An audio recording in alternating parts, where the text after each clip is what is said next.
Estelle Carrier, Axel Benoît, bonjour. Bonjour. Le ministre de l'Éducation nationale a fait des annonces sur la question du décrochage scolaire avec la mise en œuvre d'un plan de lutte dit ultra-volontariste pour la prochaine rentrée. Estelle Carrier, vous qui travaillez précisément sur cette question puisque vous siégez à la mission de lutte contre le décrochage scolaire à Toulouse, quel écho donnez-vous d'abord à cette situation de décrochage dans l'enseignement professionnel pendant la période de confinement et évidemment aux annonces du ministre pour y remédier? Alors, on a un fort taux de décrochage pendant cette période de confinement en lycée professionnel. Malheureusement, on a eu beaucoup plus que les 5% annoncés tout le temps par le ministre, pour plusieurs raisons que le SNUEP a déjà avancées, qui sont principalement des raisons de fragilité de nos publics et aussi des difficultés à être équipés en matériel qui permettait la pseudo-continuité pédagogique.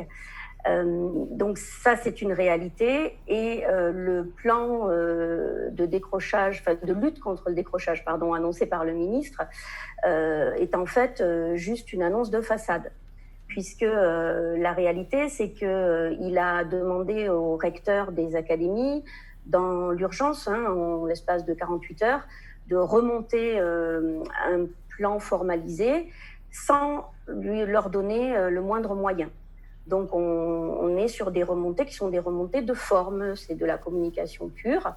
Et on a demandé aux établissements de recenser les élèves qui auraient décroché pendant le confinement, ce qu'ils avaient déjà fait. Ils n'avaient pas attendu la demande du ministre pour se préoccuper de leurs élèves, heureusement. On a demandé, alors le ministère a envoyé une enquête aux chefs d'établissement avec une obligation d'y répondre toutes les semaines. On est à peu près à 50% de réponses. C'est quand même assez significatif. Je pense que les chefs d'établissement avaient d'autres urgences. Et ensuite, on a proposé des espèces de recommandations aux établissements pour accueillir à nouveau les élèves, mais avec un décalage complet entre ces demandes descendantes et la réalité de terrain. Les établissements étaient en train de concevoir les modalités d'accueil dans le cadre sanitaire, etc., commençaient déjà à réaccueillir leurs élèves. Donc tout ça est tombé complètement à plat. Et surtout, à aucun moment, encore une fois, il n'a été question de donner des moyens particuliers qui permettraient un accueil différent ou quelque chose de plus important qu'à l'habitude. Et Estelle Carrier, quelles sont au juste les propositions que porte le SNUEP pour faire face donc à cette situation? Alors nous, ce qu'on porte au niveau du SNUEP, c'est vraiment sur deux plans. Le premier plan, c'est la première priorité pour nous, c'est l'ouverture de places en lycée professionnel. Si on veut que les jeunes qui ont pu décrocher plus ou moins pendant ce confinement soient tous scolarisés à la rentrée, il faut ouvrir plus de places en lycée professionnel.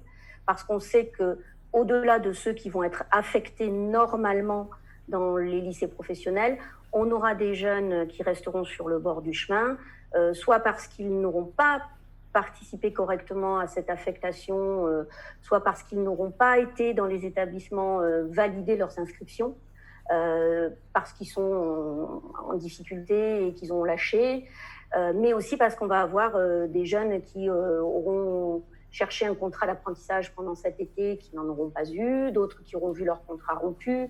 Et tous ces jeunes-là, si on veut qu'ils soient accueillis, il faut ouvrir des places. La deuxième chose, c'est que le SNUEP revendique des moyens pour les missions de lutte contre le décrochage scolaire. Les MLDS, ce sont des personnels d'éducation nationale.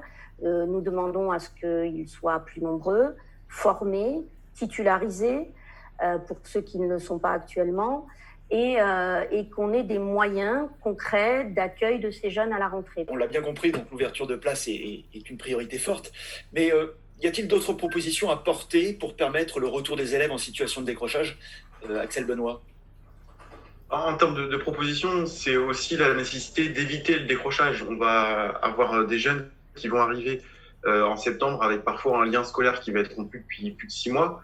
Donc ces jeunes-là, on va d'abord à consolider leur présence dans les lycées professionnels et dans les enseignements pour éviter justement qu'ils se retrouvent à devoir être en situation de décrochage ou pas loin, et que ce soit la MLDS qui prenne la suite. Donc on a un gros travail à faire. Le ministre, lui, a annoncé dans son grand plan des évaluations. Voilà, c'est la chose qui met sur la table, des grandes évaluations pour tous les niveaux. Sauf que bon, les enseignants, ils n'ont pas besoin de faire des évaluations nationales pour se rendre compte où en sont leurs élèves, et puis d'essayer de mettre en place des choses pour justement les maintenir et les raccrocher au niveau des savoirs scolaires. Donc pour nous, la nécessité, elle est avant tout dans le lien entre les enseignants et les élèves. Et pour ça demande du temps d'enseignement, non pas forcément que individuel, mais forcément collectif.